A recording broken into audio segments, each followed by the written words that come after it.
Praise lord. ఈ సమయం నా దేవుడు మనతో మాట్లాడినాయి అన్నటువంటి వాక్యము చూసినట్లయితే జీవ జల నది, జీవము గల జల నది. ప్రకటన గ్రంథము 22వ అధ్యాయము 1 నుంచి చూసుకున్నట్లయితే, మరియు స్ఫటికయు వలె మెరయు వట్టి జీవ జలముల నది, జీవము కలిగినటువంటి నది దేవుని యొక్కయు సింహాసనము యొద్ద నుండి ఆ పట్టణపు రాజవీధి మధ్యను ప్రవహించుట ఆ దూత నాకు చూపెను. ఆయన పట్టణమునందు సింహాసనము వద్ద నుండి ఆయన పట్టణము రాజవీధి మధ్య ప్రవహించుచూ ఉన్నది. కనుక ఆ నది యొక్క ఈవలను ఆవలను జీవవృక్షము ఉండెను. అది నెల నెలకు ఫలించుచు 12 కాపులు కాయిచుండెను. నెల నెలకు మరి అది పండించుచు కాపు కాయిచుండెను. 12 కాపులు కాయిచు ఉండెను. కనుక ఆ వృక్షము యొక్క ఆకులు జనములను స్వస్థపరచుటకై, ఆ యొక్క వృక్షం యొక్క ఆకులు జనములను స్వస్థపరచుటకై వినియోగించుదురు. ఆ ఆకులను స్వస్థపరచుటకై వినియోగించుదురు. అలాగుననే జీవ జలములు ఎంతో మనిషికి జీవాన్ని ఇచ్చేటటువంటి జలాలై ఉంటున్నాయి. కనుకనే ఇక మీదట శాపగ్రస్తమైనది ఏదియో అందులో లేదు. దేవుని యొక్కయు గొర్రెపిల్ల యొక్కయు సింహాసనము దానిలో ఉండును. సింహాసనము దానిలో ఉండును. ఆయన దాసులను ఆయనను సేవించుచు ఆయన ముఖ దర్శనము చేయించుదురు. ఆయన దాసులు ఆయనను ఎల్లప్పుడూ సేవించుచు ఆయన ముఖ దర్శనాన్ని చూస్తూ ఉంటారు. ఆ పట్టణములో ఆ సింహాసనము దగ్గర ఆయన ముఖ దర్శనము చూచుచు ఎల్లప్పుడూ ఉండు. ప్రతి సేవకులు ఆత్మీయమైనటువంటి వారు ఎల్లప్పుడూ వారి సేవ కొనసాగించుచు నిత్యము ఆయన పట్టణములో చేర్చుకొనున్నప్పుడు అక్కడ కూడా ఎల్లప్పుడూ దేవుణ్ణి స్తుతిస్తూ ఉంటారు. చూడండి, దేవుని బిడ్డలను దేవుడు సంరక్షిస్తూనే ఉంటాడు. నీవు ఆయనలో ఉండు. నువ్వు ఎక్కడ ఉన్నాను, ఏ దేశంలో ఉన్నాను, ఏ రాష్ట్రమున ఉన్నాను, ఏ విదేశాల్లో ఉన్నాను, ఆయనను మరిచిపోకు. ఆయన సజీవమైనటువంటి జీవ జలములు కలిగినటువంటి ఆయనై ఉంటున్నాడు. కనుకనే ఆ యొక్క ఆకులు మరి ఎంతో స్వస్థత కొరకు, స్వస్థత పరచుట కొరకు ఉపయోగపడుచు ఉంటున్నాయి. అలాగే ప్రభువు కూడా స్వస్థత ఇచ్చుట కొరకు ఉపయోగకరంగా ఉంటున్నాడు. కనుక రాత్రి ఇక ఎన్నడూ ఉండదు. అచ్చట రాత్రి ఉండదు, చీకటి ఉండదు, దీపకాంతి అయినను ఉండదు, సూర్యకాంతి అయినను వారికి అక్కరలేదు. కానీ ఎల్లప్పుడూ దేవుడే వెలుగుగా ప్రకాశించును. అక్కడ ఎప్పుడు దేవుడు ప్రకాశిస్తూనే ఉంటాడు. అక్కడ చీకటి ఉండదు. ఎవరు అడ్డుపడేవారు ఉండరు, ఆటంకపరిచేవారు అక్కడ ఉండరు. ఎంతో నిమ్మలముగా, సంతోషముగా ఆనందించే వారిగా ఉంటారు. ఆ యొక్క పరిశుద్ధ స్థలమునకు ఆరాటపడే వారిగా ఉండాలి. ఈ లోకము ఇది పాపలోకము, ఇది పాపిష్టి లోకము. కనుక ఈ లోకములో ఎదురయ్యే సమస్యలు ఎన్నో ఎదుర్కొంటూ ఉంటున్నాం. ఒక్కొక్క సమయంలో అవమానాలు పాలవుతూ ఉంటాము. ఒక్కొక్క సమయంలో ఎదుర్కోలేక ఎన్నో రీతిలుగా మనము ఆయాసపడుతూ ఉంటాము. కానీ దేవుని నమ్మినటువంటి బిడ్డలు ఎప్పటికీ కూడా మార్పు చెందనటువంటి వారు, మారనటువంటి వారుగా ఉంటారు. ఎప్పుడు ఆయనతో సావాసము కలిగి ఉంటారు. దుప్పి నీటి వాగు కొరకు, దుప్పి నీటి వాగుల కొరకు ఆశపడునట్లు కీర్తనలు 42:1-2 చూసుకున్నట్లయితే, దుప్పి నీటి వాగుల కొరకు ఆశపడునట్లు జీవము గల దేవుని కొరకు నా ప్రాణము తుష్టగొలుచున్నది అని దావీదు అంటున్నా. ఆయన కొరకు నేను తుష్టగొలుచు ఉంటున్నాను. కనుక దుప్పి నీటి అది దాహమైనప్పుడు అడవిలో ఎక్కడో వెతుక్కుంటూ పరుగులు పెట్టుకుంటూ పోతూ ఉంటున్నది. దాహము తీర్చుకొనడానికి ఎండమావులు ఎదురైనప్పటికీ ఆ ఎండమావులు అవే నీరు అనుకొని అవి ఇంకా పరిగెత్తుతూ ఉంటాయి.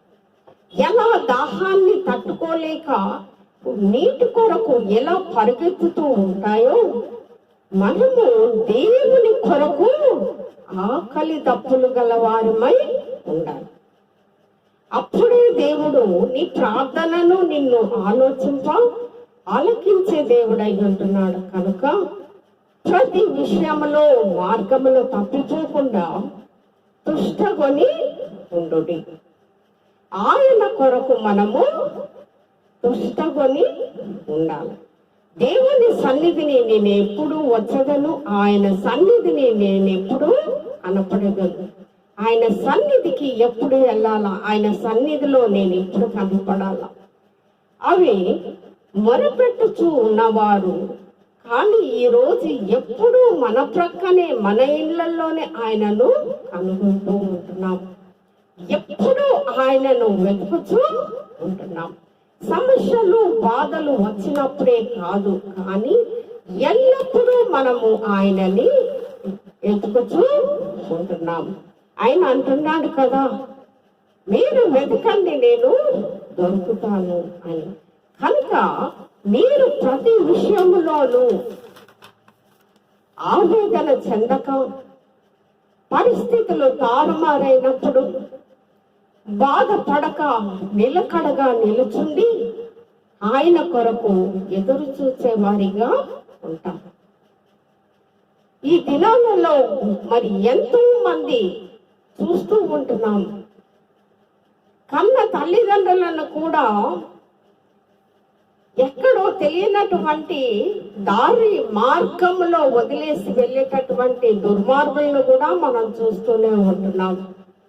ఈ దినాలలో అలాంటి పరిస్థితులు తల్లిదండ్రులకి బిడ్డలు ఎంతో భారంగా ఉన్నట్లు మనం చూస్తున్నాం. కానీ ప్రభువుకి మనము ఎంత భారము కాము. ఆయన సృష్టించినటువంటి ఆయన, పోషించేది ఆయన కనుక ఆయనకు ఎన్నటికీ మనము భారము కాము. ఈ దినాలు, ఈ రోజులు ఎన్నో మారిపోతూ ఉంటున్నాయి. కానీ మనసులు మారటము ఎంతో కష్టముగా ఉంటున్నాయి. కనుక దేవుణ్ణి ఏ విధముగా మనము దగ్గరగా అవ్వాలా అనే విషయంలో మనము చూసినట్లయితే, అనుదినము ప్రార్థన ద్వారా ఆయనతో మనము సావాసము కలిగి ఉండవచ్చు. నువ్వు ఎంత ప్రార్థన చేసినా, నువ్వు ఎంత మందిరాలకు వెళ్ళుచున్నా, విశ్వాసము లేని జీవితము, మార్పు లేనటువంటి జీవితము వ్యర్థము. కనుక నువ్వు మార్పు చెంది జీవించినచో, నువ్వు ఎక్కడ ఉన్నా దేవుడు అక్కడ నీతో ఉంటాడు. కనుక జీవ జల నదిని చూస్తూ ఉన్నట్లయితే, ఒక నది అక్కడ కలది. దాని కాలువలు దేవుని పట్టణమును, సర్వోన్నతుని మందిరమును, పరిశుద్ధ స్థలమును సంతోషపరుస్తూ ఉంటున్నాయి. ఆ యొక్క జీవన ఒక నది, ఆ యొక్క జీవ జలములు సంతోషపరుస్తూ ఉంటున్నాయి. కానీ వానికి చలనము లేదు. అరుణోదయమున దేవుడు దానికి సహాయము చేయిచూ ఉంటున్నాడు. తెల్లవారుజామున దానికి సహాయము చేయిచూ ఉన్నాడు. జనములు ఘోషించుచున్నవి, రాజ్యములు కదులుచున్నవి. జనములు ఘోషించుచున్నవి, రాజ్యములు కదులుచూ ఉన్నవి. ఆయన తన కంఠ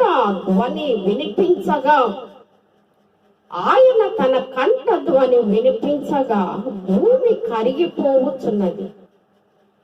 ఆయన భూమి మీద కాలు మోపిన ఎడల భూమి ఎంతో వణుకును. కనుక ఆయన ఆకాశమున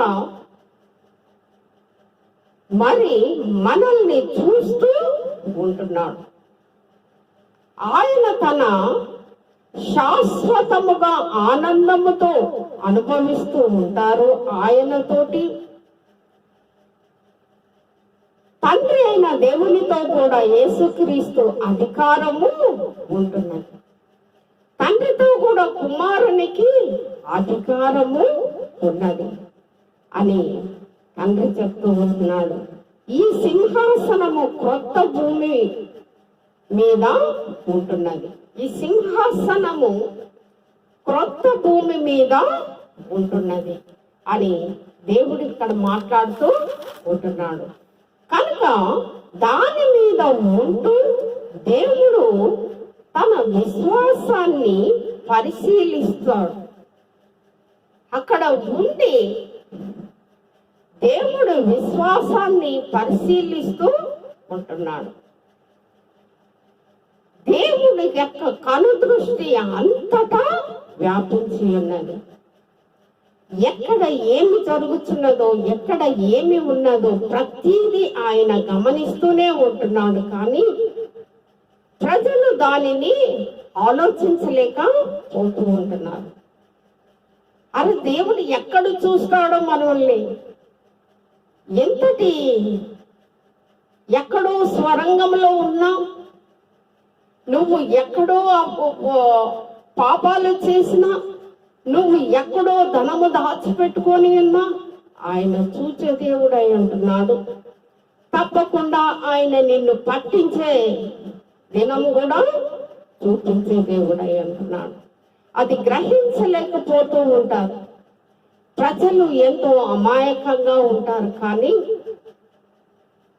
మనము చూసినట్లయితే మొట్టమొదట ఆదామును సృష్టించినప్పుడు అవ్వని జీవ వృక్షమును ఆయన సృష్టించి ఉన్నాడు. అది ఆ వృక్షము పండ్లు మరి పాపము చేసినందువల్ల మనిషిని దాన్ని సమీపించలేకపోయెను. పాపము చేసినారు, తినకూడని పండ్లు తిన్నారు, వారికి జ్ఞానోదయము కలిగినవి. జీవ వృక్షము కూడా ఉన్నది.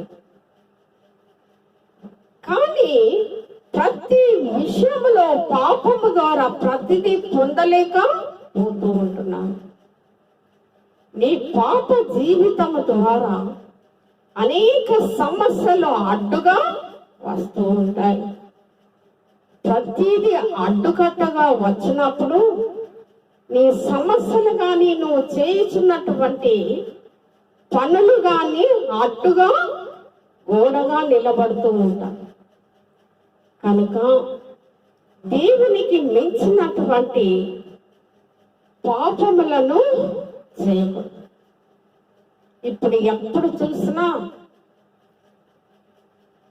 అబద్ధము, ఇతరుల మీద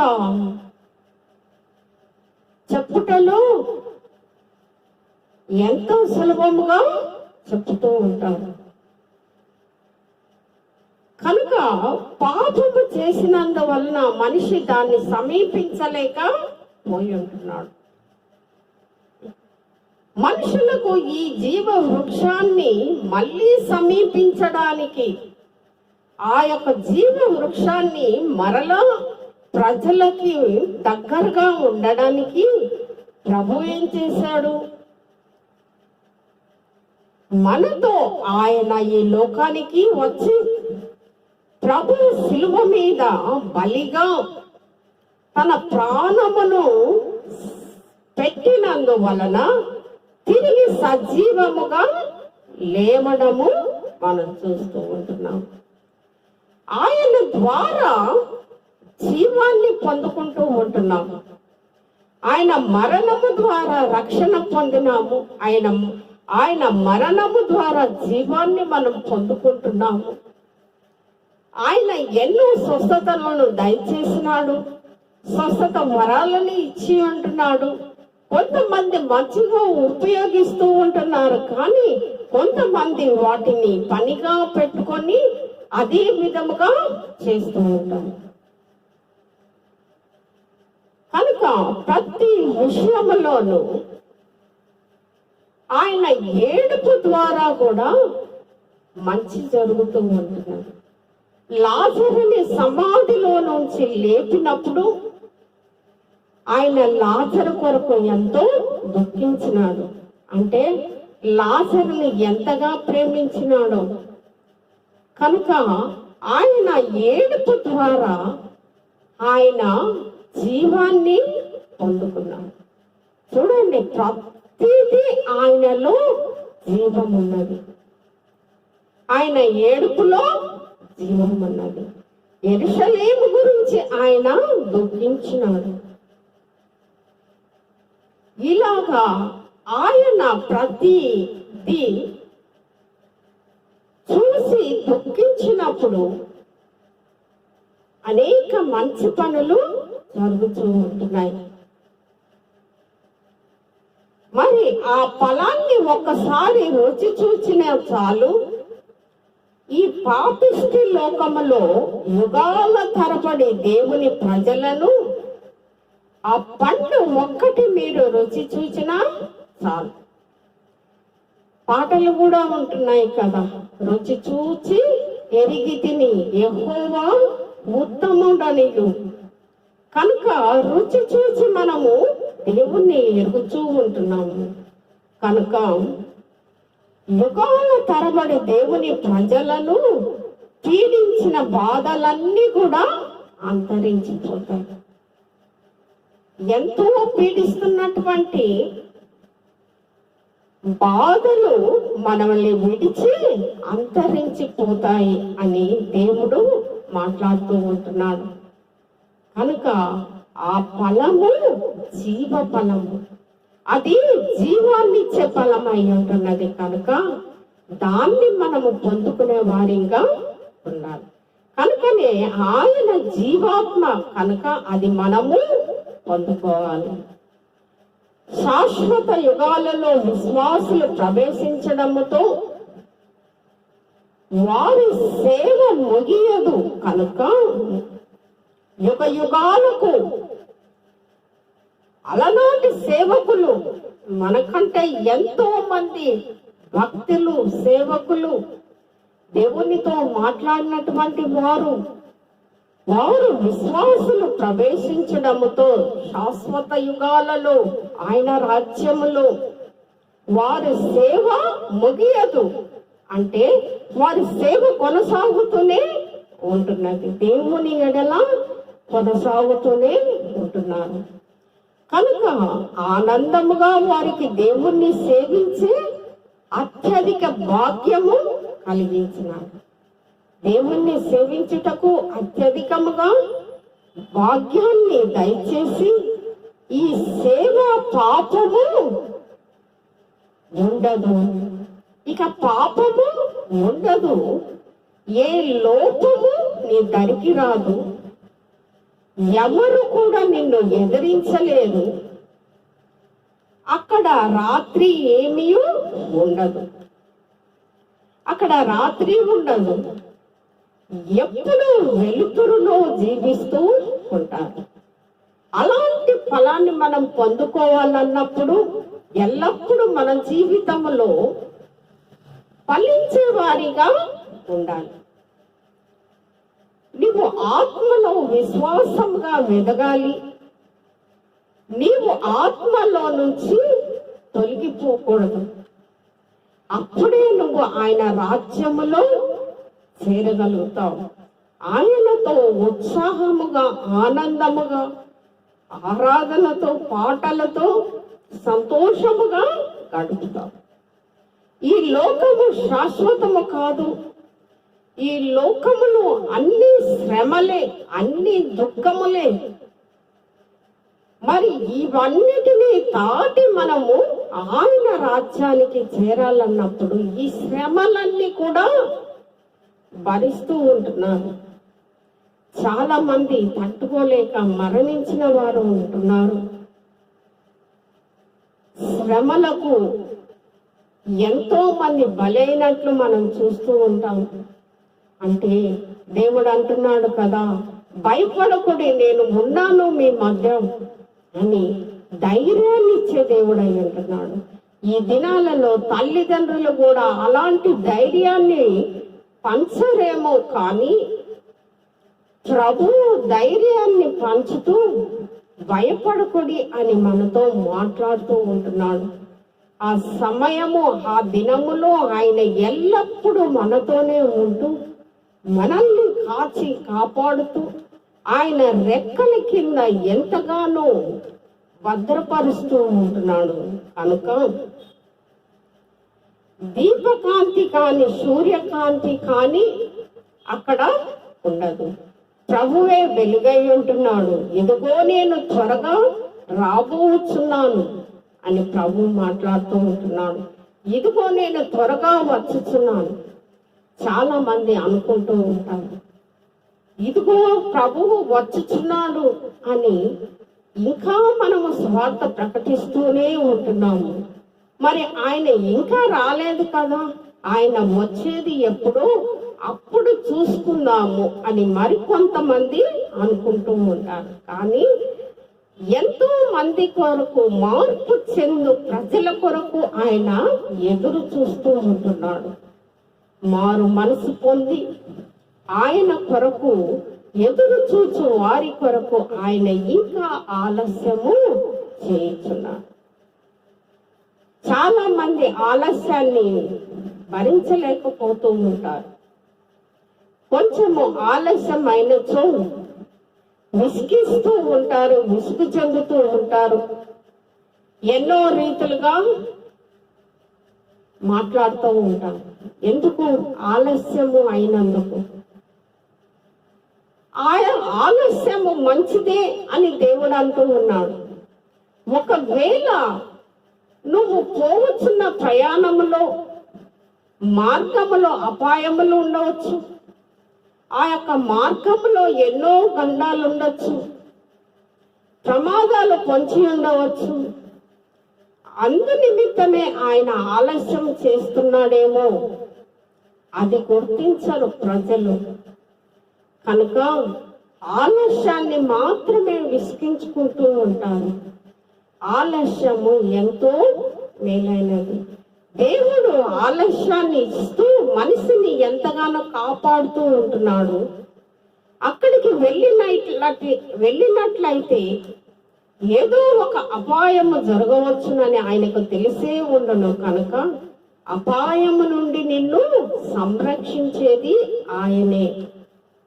ఈ దినాలలో ఎంతో మంది దేవుని నమ్మనటువంటి బిడ్డలు ఎంతో మంది యాక్సిడెంట్లలో చనిపోయి ప్రాణాలు పోగొట్టుకొని ఉన్నటువంటి బిడ్డల్ని మనం చూస్తూ ఉంటున్నాం. మనము లేచినప్పుడు, పోగునప్పుడు ప్రార్థనతో మనము కదిలేవారిగా ఉండాలి. ఆయనను జ్ఞాపకం చేసుకొని మనము నడిచేవారిగా ఉండాలి. కనుక ఆయన అంటున్నాడు, నేను వస్తున్నాను, త్వరగా వస్తాను అంటూ ఉంటున్నాడు. మరి ఆయన త్వరగా వస్తాను అని అన్నప్పుడు మరి ప్రజలు ఆయన కొరకు మారు మనసును పొందేవారిగా ఉండాలి. ఆయన వస్తాడు, ఏ సమయమున ఏ జామున ఎప్పుడైనాను ఆయన రావచ్చును. ఆయన వచ్చినప్పుడు, ఆయన ఎదుర్కొనేటప్పుడు మనము సిద్ధముగా ఉంటున్నామా? మనము సిద్ధముగా లేనప్పుడు ఆయన నిన్ను ఈ లోకంలోనే వదిలివేస్తా. నువ్వు సిద్ధముగా ఉన్న ఎడల ఆయన నిన్ను ఎత్తుకొని పోయే జాబితాలో ఉంటావు. కనుక ప్రతి విషయంలో ఆలస్యాన్ని చేయక ఆయనను విశ్వసించి మారు మనసు పొంది, నా దేవుని రాకడ సమయంలో నేను సిద్ధపాటు కలిగి ఉంటానని ఆలోచించండి.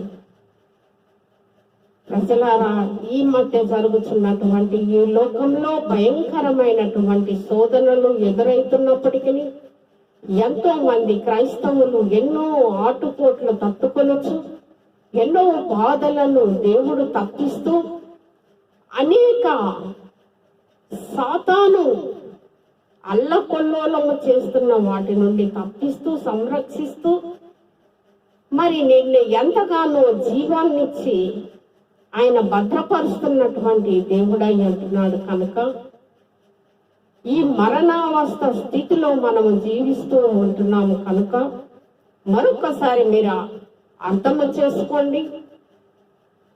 సాతాను పరిపాలించే సాతానుని ముందుగా సాతానుడు పరిపాలిస్తూ ఉంటాడు. కనుక ఆ సాతాను పరిపాలన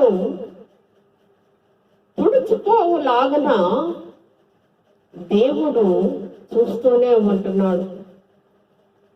ఇది ప్రజల పరిపాలన, రాజుల పరిపాలన నిజమైనటువంటి పరిపాలన రీతిగా లేదు. మరి దేవుడు మనందరినీ పోషిస్తూ ఉంటున్నాడు, ఆయన చూస్తూ ఉంటున్నాడు, సంరక్షిస్తూ ఉంటున్నాడు. మరి ఈ లోకములో పరిపాలిస్తున్నటువంటి సాతానులు ఎంతో మంది ఎదురీతుతూ ఉంటున్నారు మన పట్ల.